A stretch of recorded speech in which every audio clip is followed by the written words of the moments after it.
साथीहरू नमस्कार। यो मेरो युट्युब च्यानल द जीएन शो लाई सब्सक्राइब गरिदिनु होला, लाइक गरिदिनु होला र सेयर गरिदिनु होला।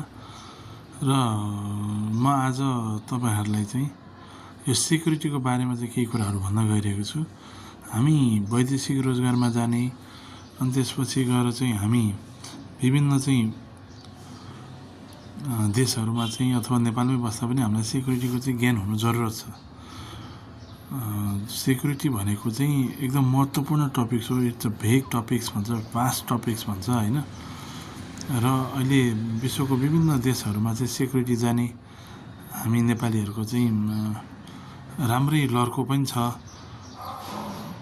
त्यो भएको कारणले गर्दाखेरि चाहिँ यो सिक्युरिटी सम्बन्धी चाहिँ ट्रेनिङहरु, सिक्युरिटी सम्बन्धी ज्ञानहरु हुनु अति आवश्यक छ। त्यसो भएको हुनाले यदि तपाईहरुलाई चाहिँ सिक्युरिटी सम्बन्धी सम्पूर्ण ट्रेनिङहरु चाहिन्छ, सम्पूर्ण जानकारीहरु चाहिन्छ भने यो च्यानललाई सब्स्क्राइब गर्नुस् र बेल आइकन थिच्नुस्।